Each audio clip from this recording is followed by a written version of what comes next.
राधे राधे। आप सभी का अमृत कथा कहानियाँ चैनल में स्वागत है। आज इस वीडियो में मैं आपको गणेश जी और अंधे भिखारी की कहानी सुनाऊंगी। सूखीपुर गांव में मोहन नाम का एक अंधा अनाथ लड़का रहता था। वह मंदिर के बाहर बैठकर भीख मांगकर गुजर बसर करता था। गांव में शंकर चाचा थे जो बचपन से मोहन की देखभाल करते थे। मोहन उन्हीं के साथ रहता था और वे उसे सुबह मंदिर के बाहर छोड़ जाते थे और रात के समय उसे अपने घर ले जाते थे। इसी तरह समय बीत रहा था। एक दिन मोहन ने शंकर चाचा से कहा, चाचा आप मेरा बोझ कब तक उठाते रहेंगे? आप बचपन से मेरी देखभाल कर रहे हैं। मैं आप पर और बोझ नहीं डालना चाहता। आप मुझे मेरे हाल पर छोड़ दीजिए। शंकर चाचा ने कहा, मैं तुझे अपना बेटा मानता हूँ और तू मुझे छोड़कर जाने की बात कर रहा है। अगर तेरी जगह मेरा सगा बेटा होता तो क्या मुझे छोड़कर चला जाता? यह सुनकर मोहन रोने लगा। तब शंकर चाचा ने उसे समझाते हुए कहा, तू गणेश जी के मंदिर के बाहर बरसों से भीख मांग रहा है। समझ ले तू उनकी शरण में है। उनकी पूजा किया कर, वे ही तेरी रक्षा करेंगे। मोहन ने कहा, चाचा हम भिखारियों को मंदिर में जाने की इजाजत नहीं है। मैं तो मन ही मन गणपति जी को याद कर लेता हूँ। तब शंकर चाचा ने कहा, बेटा तू चिंता मत कर, एक दिन सब ठीक हो जाएगा। चल अब सो जा, रात काफी हो गई। अगले दिन शंकर चाचा मोहन को लेकर गणेश जी के मंदिर पहुंचे। तभी मंदिर के पुजारी ने उन्हें रोका और कहा, अरे इस भिखारी को कहाँ मंदिर के अंदर ला रहे हो? यह तो हर दिन मंदिर के बाहर बैठता है। इसे मंदिर के बाहर ले जाओ। शंकर चाचा ने कहा, क्या भिखारी इंसान नहीं होते? उन्हें पूजा पाठ करने का हक नहीं होता? तुम कौन होते हो इसे पूजा करने से रोकने वाले? इस पर पुजारी बिगड़ गया और उन्हें मंदिर से बाहर निकाल दिया। तब मोहन ने कहा, चाचा रहने दो, मैं यहीं से भगवान की पूजा कर लूंगा। आप मुझ अंधे के लिए झगड़ा मत करो। कहीं पुजारी को गुस्सा आ गया तो यह मुझे मंदिर के बाहर भी बैठने नहीं देगा। यह कहकर मोहन अपनी पुरानी जगह जाकर बैठ गया। शंकर चाचा वापस अपने घर चले गए।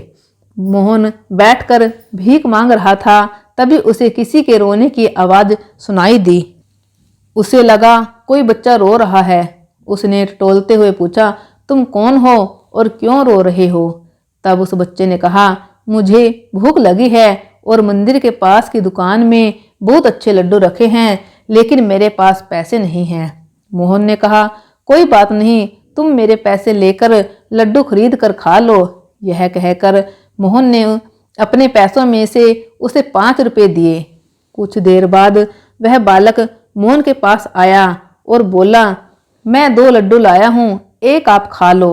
मोहन ने कहा, नहीं तुम दोनों लड्डू खा लो। तुम्हारा नाम क्या है? उस बालक ने कहा, मेरा नाम गगन है। मैं पास ही मेरा घर है। मेरे माता पिता सुबह काम पर चले जाते हैं। मैं मंदिर में खेलने आ जाता हूँ। यह कहकर वह बालक चला गया। अगले दिन से हर दिन वह बालक आता। मोहन उसे 5 रुपए देता। वह लड्डू खाकर चला जाता। एक दिन वह बालक आया तो उसने मोहन से कहा, तुम रोज मुझे 5 रुपए देते हो, कभी मना नहीं करते। तब मोहन ने कहा, गगन मैं गणेश जी को लड्डू का भोग लगाना चाहता हूँ, लेकिन हम भिखारियों को मंदिर के अंदर नहीं जाने देते। जब तुम लड्डू खाते हो तो मुझे ऐसा लगता है जैसे गणेश जी खुद भोग लेने मेरे पास आ गए। तुम रोज आया करो, मैं तुम्हारा इंतजार करूंगा। इसी तरह समय बीतता रहा। एक दिन गगन ने मोहन से कहा, मैं अब तुमसे मिलने और लड्डू खाने नहीं आ सकूंगा। मेरे माता पिता दूसरे गांव जा रहे हैं।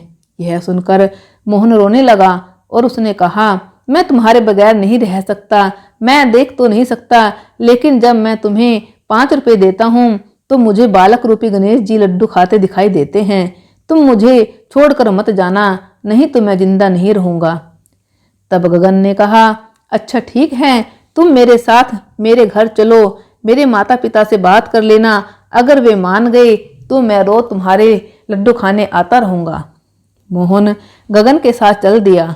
काफी दूर चलने के बाद उसने पूछा, गगन लगता है हम बहुत दूर आ गए, तुम्हारा घर कहाँ है?